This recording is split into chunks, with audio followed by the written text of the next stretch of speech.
This is Brian Tarquin, and you're listening to the Nothing Shocking Podcast. Rock on.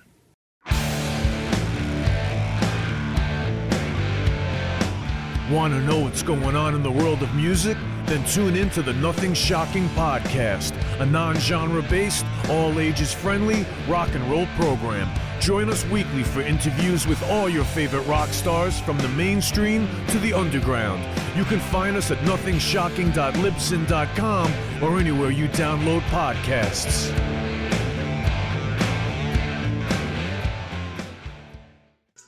We're putting the band back together. The numbers all go to 11. I'm talking about bands that rock. Led Zeppelin. What about Sabbath? AC/DC. Motorhead. Does that mean it's louder? Is it any louder? Well, it's one louder, isn't it? We're not worthy! We're not worthy! Why don't you just make 10 louder and make 10 be the top number and make that a little louder? These go to 11. I get up off the ground and raise my head. Days like this, think I should be dead. One for Satan, two for me. Let's cheat the devil, it's fun, don't you agree? Welcome to the Nothing Shocking Podcast. I'm your co-host, Jeff Untied, and with me in Dog Bowl Studios is Coach Nez. You can find the Nothing Shocking Podcast on Libsyn or any podcatchers. Like our Facebook page or follow us on Twitter at NoShockPod. You can also find the Nothing Shocking Podcast on Rock Rage Radio every Sunday morning at 7 a.m. Central Time. Our sponsor is Ragged Records, located in downtown Rock Island, Illinois, and downtown Davenport, Iowa. We'd like to thank the Hong Kong Sleepover for allowing us to use their music for our intro and bumper ending. Tonight's guest is Brian Tarquin. Yeah, guitarist, producer. Jazz fusion. Yeah, I mean, all of the above. Yeah. Promoting his Brothers in Arms album, featuring a whole host of great guitarists. The proceeds of the album sales will go to the Fisher House Foundation for veterans. Great interview. Let's get to it, man. All right, good night. Good night.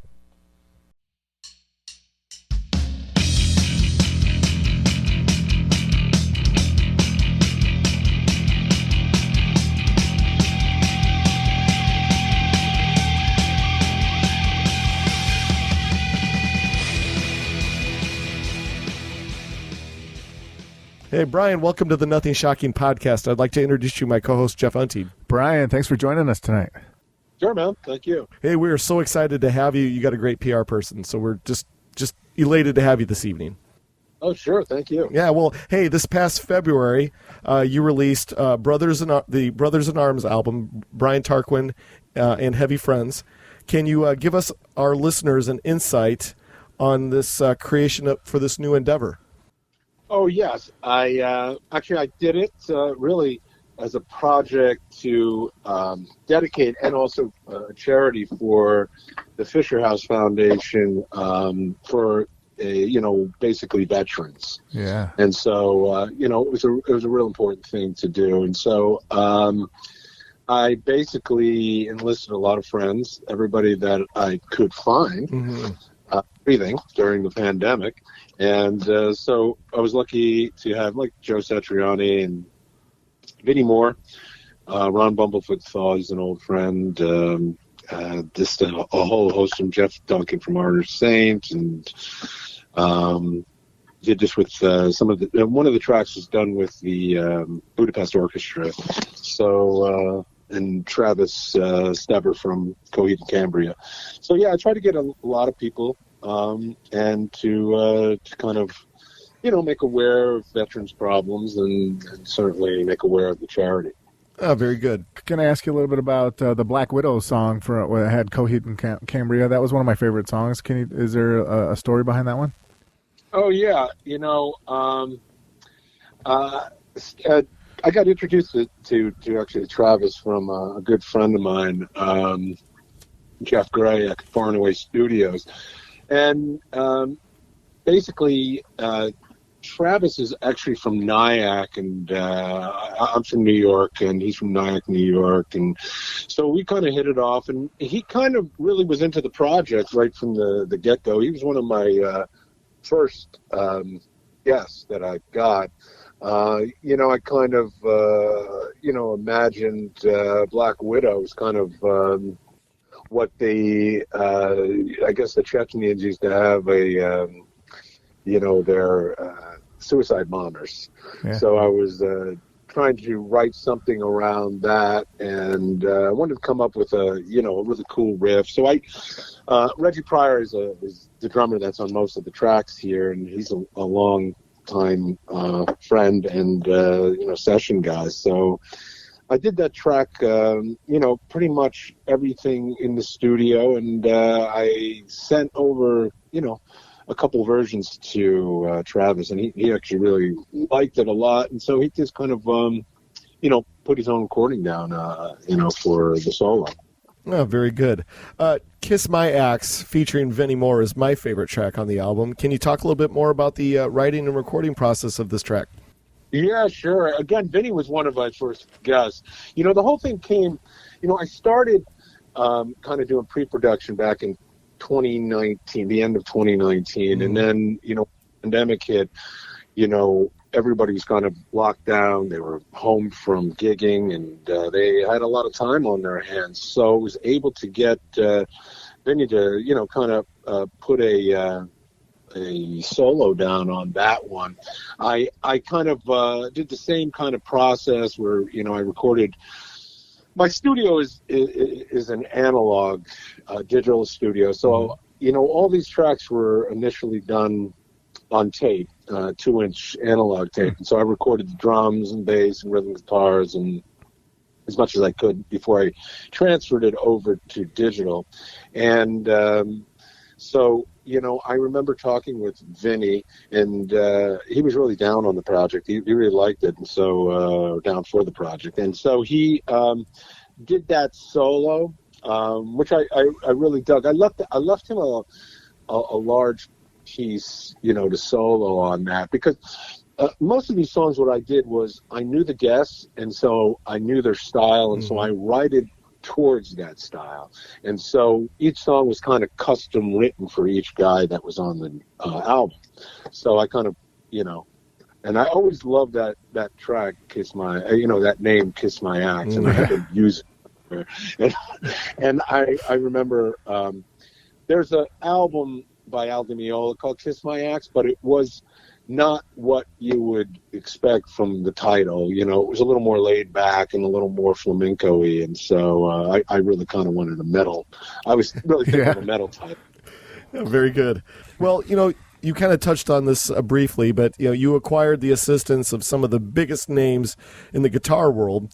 Yeah, I guess maybe how massive of an undertaking is it to get all this talent together to get on the same project as this? I know these are your friends and what have you, but to get these guys have busy schedules. How did it all work for you and for them?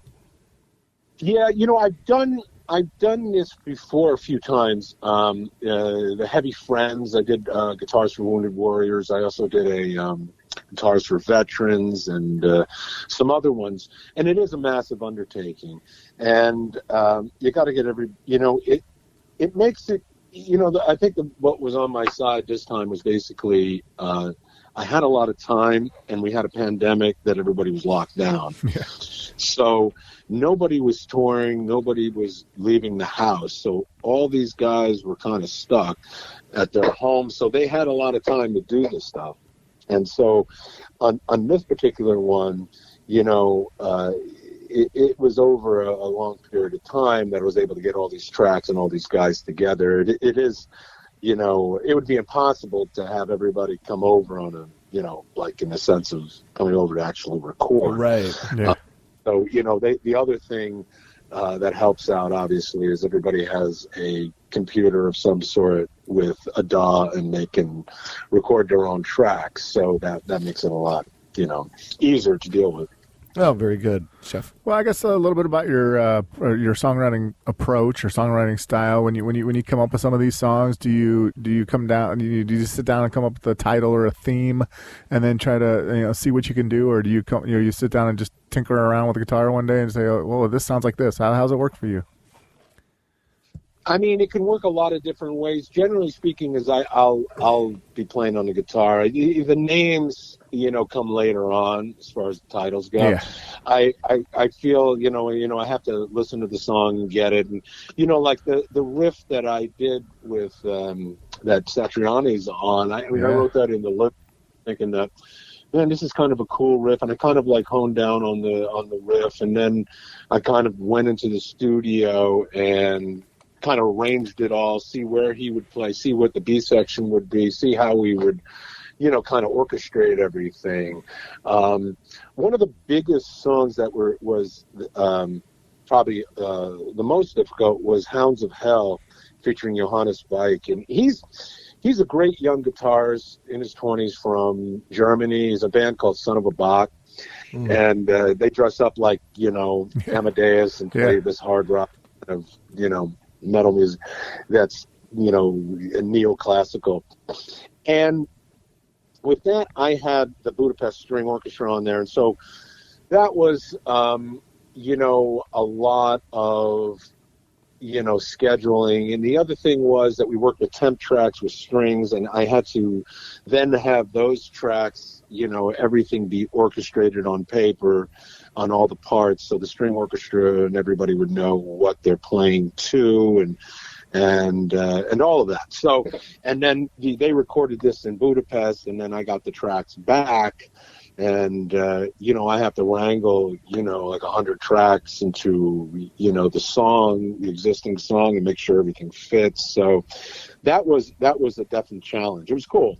But it was definitely a challenge to bring all that together. Mm-hmm. You kind of touched upon this, briefly, but the partial proceeds from the album sales go to the Fisher House Foundation. The foundation supplies housing to veteran families while they're hospitalized. Can you talk a little bit more about your relationship with the Fisher Foundation? Because there's oodles and oodles of different foundations for veterans and their families. How did you narrow it down to this foundation? Yeah, I narrowed it down a while ago.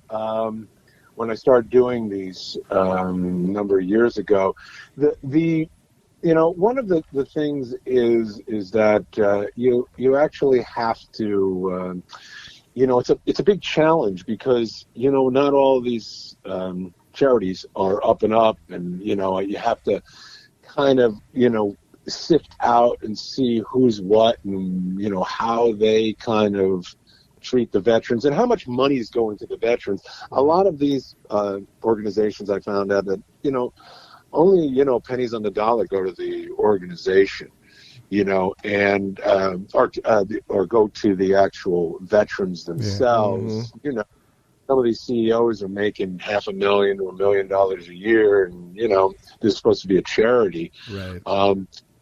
And the Fisher House, it was started by this guy named Zachary Fisher, and he basically built homes where military families could stay for free while they had their loved ones being hospitalized, and that was, I thought, really a very cool kind of idea. It was started in '91, and that's not the only thing they do. They also I think they do give a lot of scholarships away for students, and they have hero miles for in the sense of airline tickets, and they do a lot of worthwhile good. And I did look into a lot, and I've dealt with them for a number of years. When I do these projects, I always put up a page and tell them about it. So I found them to be the most reputable, and they're great for the soldiers. Fantastic. I'm going to ask you a little bit about, just the business end of the music scene now, and how things work for you. Do you have a manager, or in the old days you definitely had to have somebody looking over your shoulder and running your day-to-day operations, or do you run your own, or how does it work for you? Yeah, I've had managers in the past and agents and so forth. I run it all myself now because I want to keep it, I want to control the masters. I always control the masters, the publishing as much as I can. And on that kind of thing, it is an administrative hassle, but you do, because today you have so much revenue that is potential from coming different places with the, because of the internet. Now you have streaming and, people don't buy physical records any longer. And so, you have, and they don't even download. So I think that the way it is that people just stream. And so I think you have to adjust to each, this ever changing format and technology. So, basically I do have representatives, that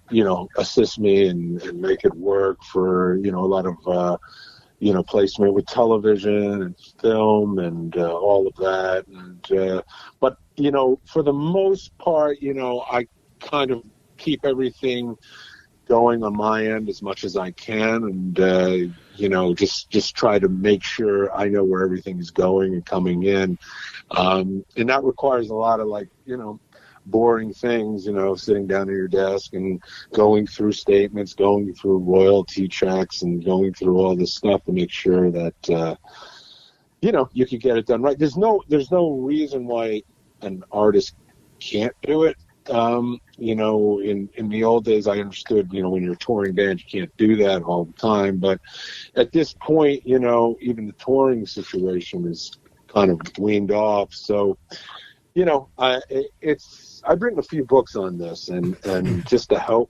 musicians to kind of understand the music industry, just where it comes from, what are mechanicals, what is, CSAC and ASCAP, BMI, what is PROs, what, just kind of, I try to do it in a real kind of basic, language.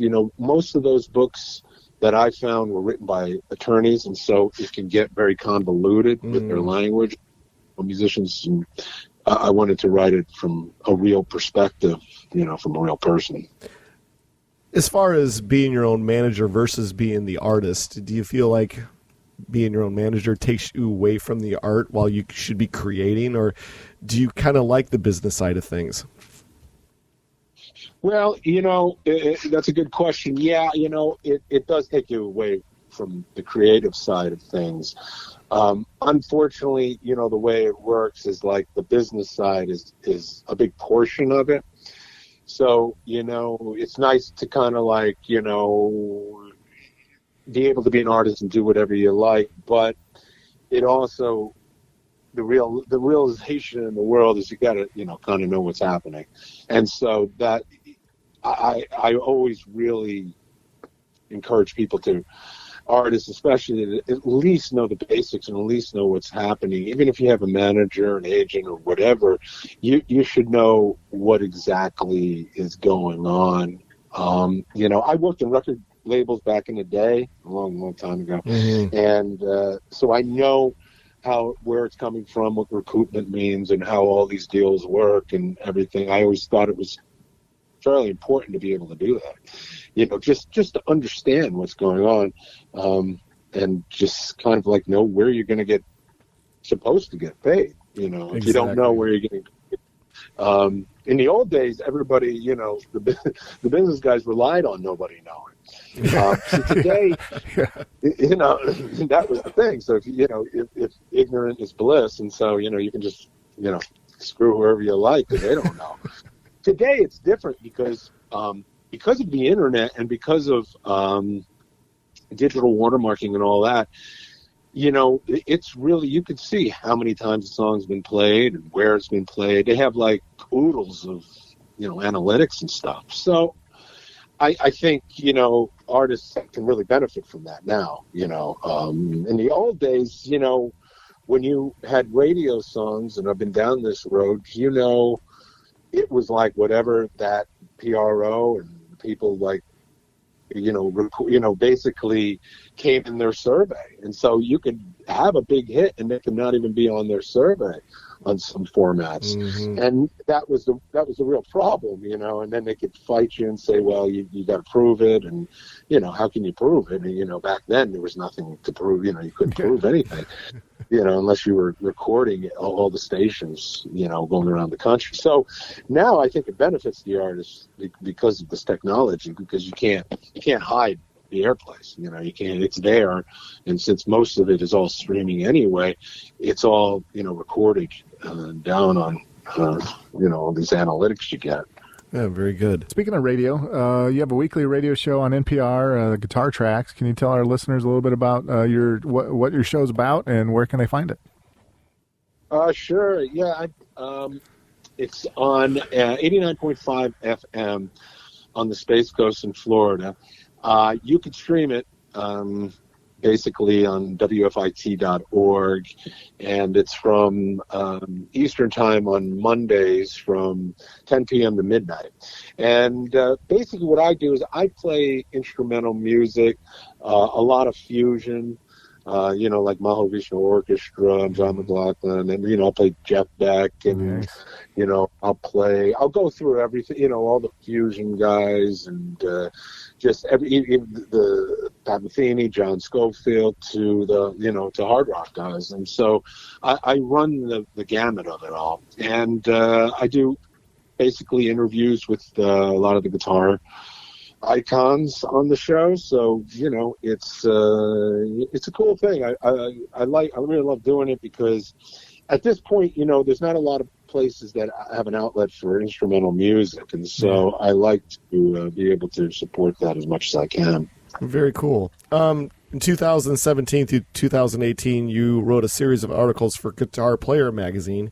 You also wrote for articles for other publications. Can you talk a little bit more about your time as a columnist, and do you have any desire to get back into it again? Oh, wow, you found that out. Yeah, I actually really like doing it. It was good. Magazines are it's a tough time for magazines because, magazines are not, as you guys know, they're not what they used to be. I mean, it's even hard to find any of those magazines anymore. Because it's just,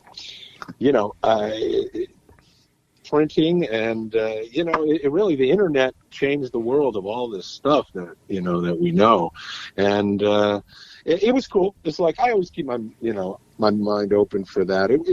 I did I used to work actually write for Premier Guitar magazine too, and it was I liked it, and it was the problem with magazines also, they're always being bought, and it's like kind of revolving door there. So you're not sure, who's working there any longer, or if they even have a magazine. And it's funny. All the guitar magazines are actually owned by the British, except for Vintage Guitar, I think. So it's pretty wild. But I guess it's been. Unfortunately, Guitar Player was, that was something that I grew up with, and Guitar Player is just a great magazine. And unfortunately, they've been bought and sold through the years so many times. And, I think they were sold onto Wall Street to some kind of, finance firm, and somebody, they've been owned by everyone. And it's too bad because, I see once magazines start to get bought by these contingencies and these large, huge corporations, they kind of stop having their own kind of personality, and then they kind of, granted, it's not easy for them, especially in this world, and so it's a difficult thing, even Guitar World, all those, they were all, everybody's changed, so it's a crazy time for that kind of publications. Yeah, very much so.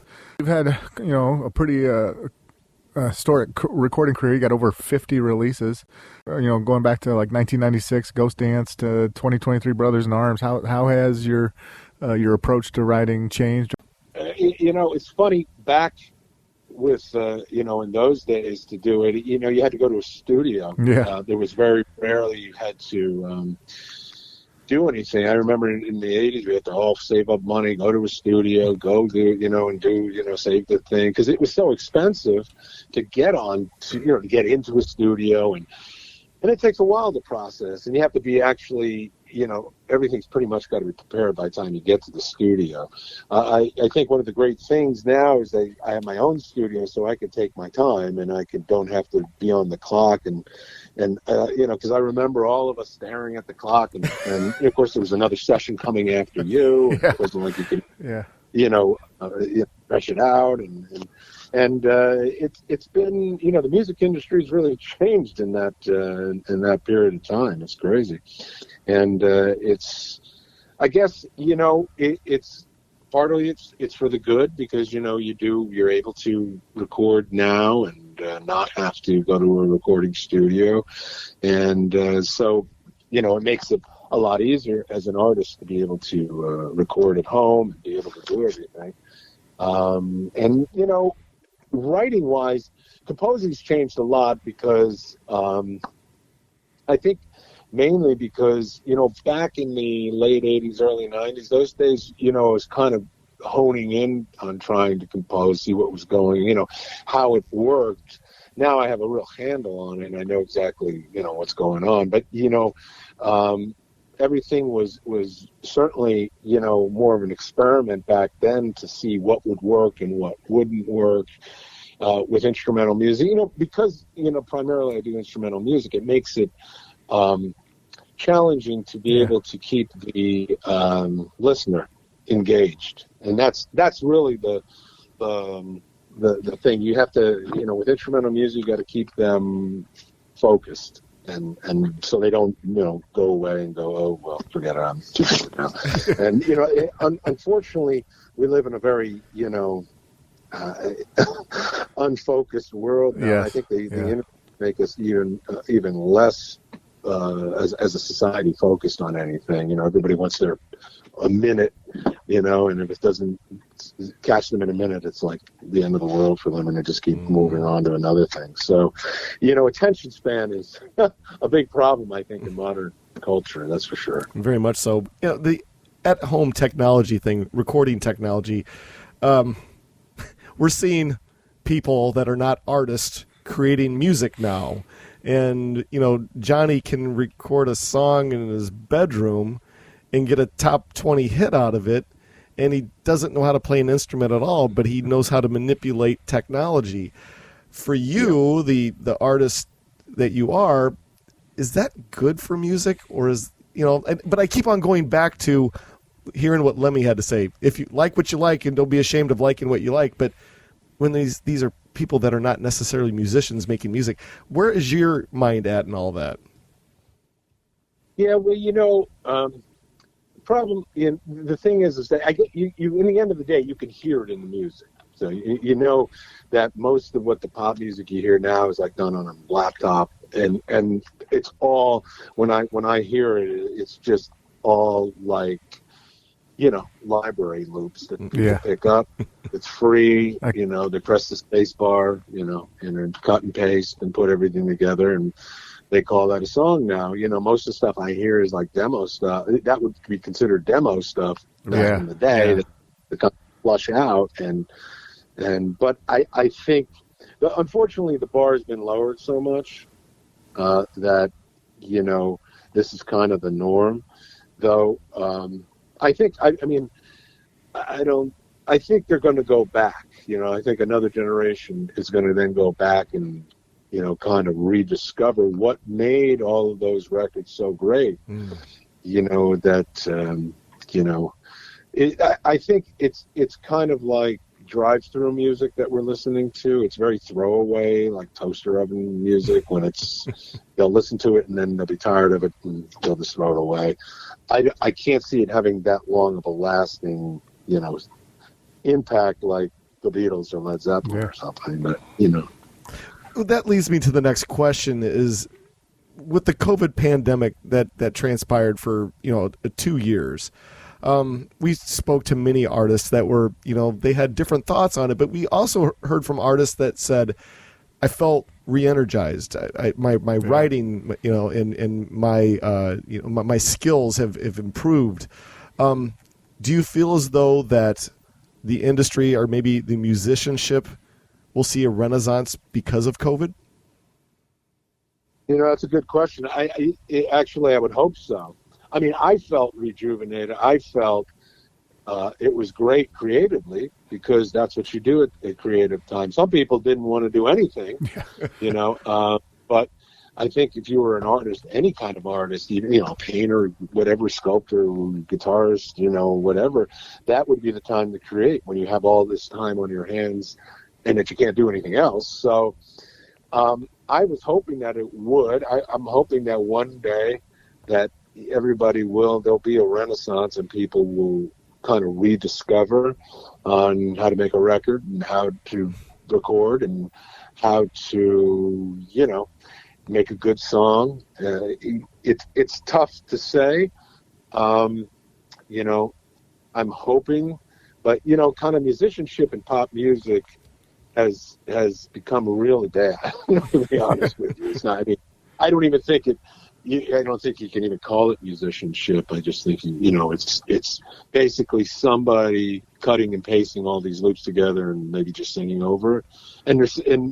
From what the vocals I've heard, they're so affected that doesn't even sound like real vocals. It sounds like it's like a robot. I cringe whenever I hear auto-tune. Yeah, they like to overuse it a lot. Yeah. So it's kind of scary. Very much so. Jeff, you got one more? Well, yeah. Let's talk a little bit about your guitar collection. Being the instrumental guitarist that you are, and seeing some different ones on different covers and stuff like that. How many guitars do you have, and which one's your favorite? Yeah, I don't know. I've got a lot of guitars. I don't. Even over the pandemic, speaking about, I built a couple guitars because It was like, I built an SG and a Les Paul. I had a husk of a Les Paul Gold Top that was great, and I routed out a third pickup for the middle, and actually came out really cool. And the SG I made from scratch, actually, the body, and I just carved it out of like a good piece of mahogany. Nice. But as far as guitar, I really like Gibsons. My Gibson Les Paul custom, and I also love my Gibson Explorer. And those are, and 335. I really like those. It's really, really cool. Good sounding.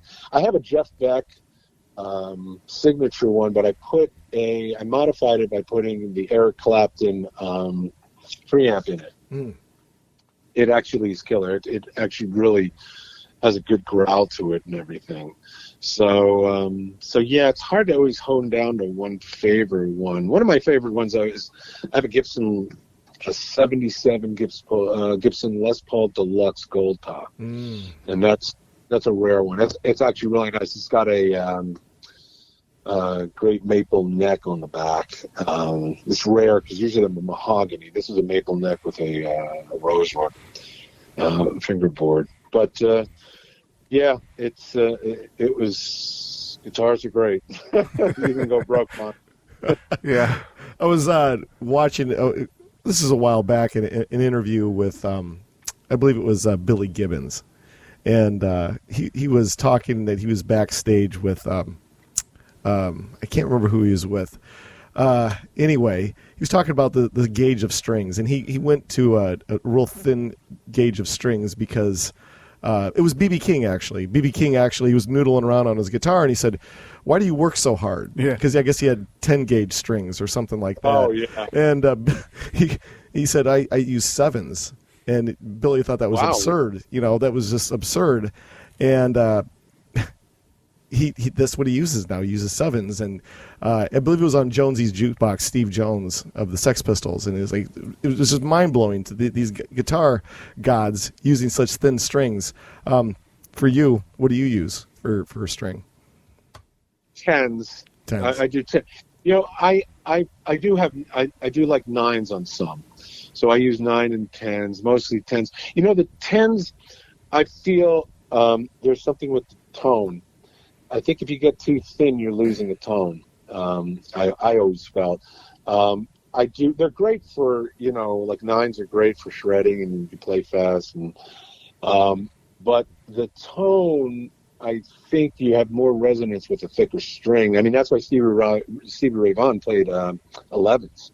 So, because he really believed in that tone. So I have to say, there is something to be said with tone and the thickness of the strings. Very good. Yeah. It would behoove us not to talk a little bit about maybe the Emmy Awards. Do you have an Emmy Award story? I don't know. Let's see. Do I have an Emmy Award story? Yeah, I actually do. I have a very funny. Yeah, it was the first one I won, and I was going back to the hotel, and I had this Emmy, and I was dressed in the, nice suit, and I had this Emmy. I come out of a cab right in front of the hotel. It's like on 57th Street. And these bunch of guys come to me. And I was like, whoa, what's going on here? And they were like, wow, that's an Emmy. Wow, let me try. Oh, wow, this is cool. Wow. And they were all, all like excited, all this. And we got to talking, and they turned out to be the Central Park 7 that were released out of, I think it's the Central Park 7 and Central Park 5, that were released from prison. And they were, let me see, it was actually in 89. It was the Central Park 5, that's what it was. And it was in 1989, they were arrested for beating and raping a woman in Manhattan. And I remember it well, in the park. But it turned out that they weren't the ones who did it. They were innocent that whole time. Now, this was like 2003. And I remember I came back to visit. I was living in L.A. and I came back for the Emmy Awards in New York City. And the only thing I could think of is like in '89, I was working as an assistant engineer in studios in New York, and they were arrested. And I did all this work through all this time. And when I come back and won an Emmy, there's these guys getting out of prison, and they were wrongfully accused, and it was a surreal moment, Yeah. Very interesting. Yeah. I have one last question for you. I ask this to all of our guests. The mystery of rock and roll, the mystery of music in general. It's not what it was. The dawning of the internet, the dawning of social media has given us all this accessibility to all these artists, musicians, et cetera, et cetera. Where is your mind at? Do you miss that mystery and mystique that we had in rock and roll and in other genres of music? Or do you like this new age of accessibility? Yeah, well, now you know everybody what time they go to the bathroom and who their third wife was and, how many kids they have and all the shit you didn't care. I remember us not caring. All we cared about was Page, and like if he was on the cover of a magazine, we'd buy it and we'd read it and see about Zeppelin and all of that. And it's weird. Definitely there is no mystique to anything at this point. Because nobody cares. Everybody knows everything about everybody else. And everybody wants to put everything out about themselves, too. Mm. There were a lot of artists that did not want to, who didn't do a lot of interviews. So Jimmy Page was one of them, that he just didn't do a lot, during the later 70s and the 80s. That, they believed that maybe it was too much exposure. Mm.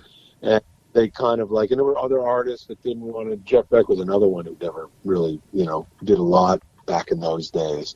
Yeah, in the 70s, it was a different thing. It was like you wanted to kind of be a mystique and a mystery about it because you didn't want to fit into the norm. My generation was anti-establishment. Today, it seems like everybody's pro-establishment. So, the newer generation. So I'm not sure, and everybody seems like they're desperately trying to be accepted by everybody else. And so, and I think this is all the problem that came in through the internet. And, today, teenage kids, they have this massive problem of being depressed because of this very thing. Yes. Maybe, not everybody's shaped the same way. Not everybody has the same look. Not everybody has the same size feet. I mean, so what? But, they judge, is that enough with, when you just had fashion magazines that you could, get depressed about, because you didn't look like, a fashion model or something. But now I think it's drilled into these kids' heads every day, every second, because they're on the phone, they're on the internet, they're on Instagram, all the TikTok and all these things. So, yeah, I think if anything, we're raising a very unhealthy generation because of this, because there's just too much of exposure, too many people comparing themselves to each other, and somehow it's got to be completely unhealthy. And exactly. It's funny because this brings me back to a point when I remember like 35 years ago, somewhere in there, maybe it was 40.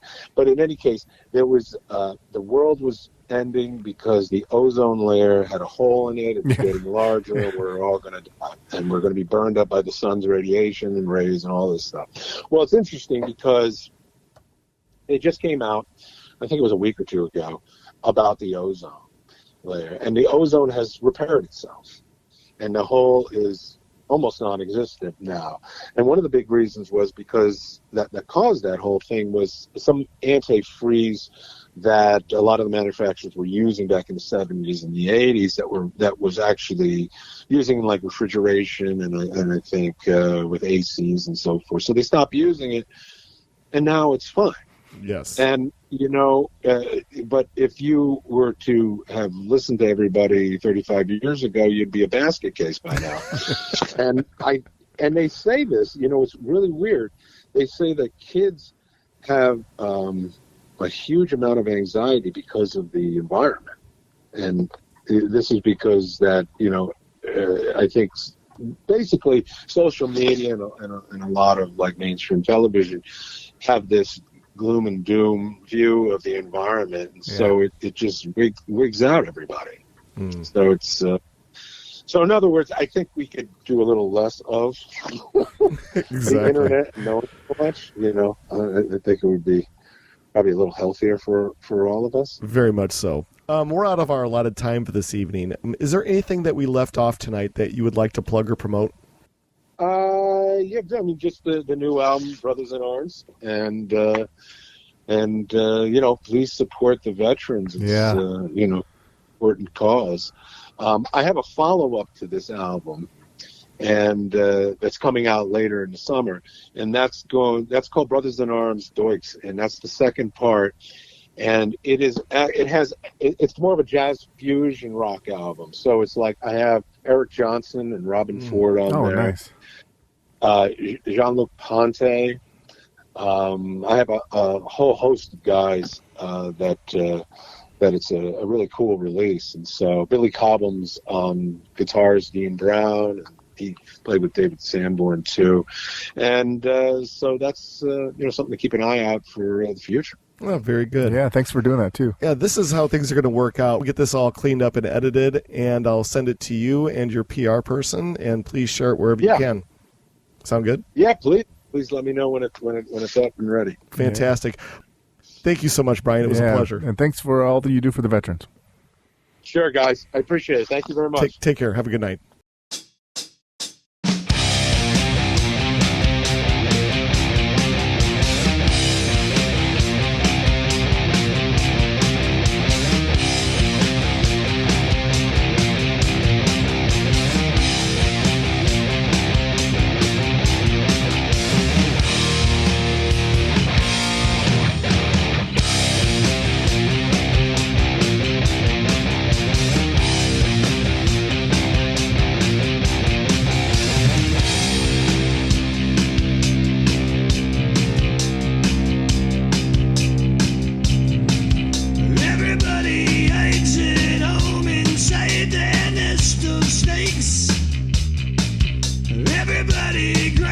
the stone and makes their own mistakes. Hide in the headlights, fight the grip of fear. You can make your dreams come true, but you just can't do it here.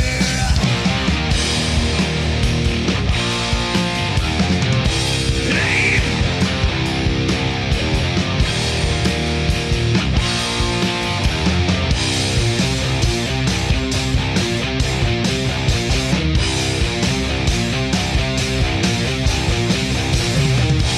Everybody eyes the gun and screams inside their head.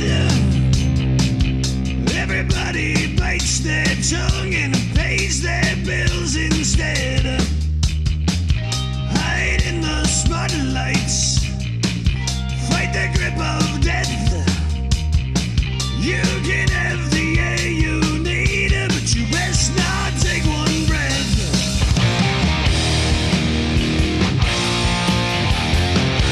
Hey.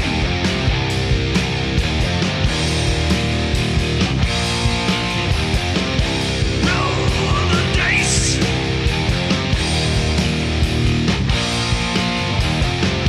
Take your chances.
Everybody knows the game is fixed, there is no prize.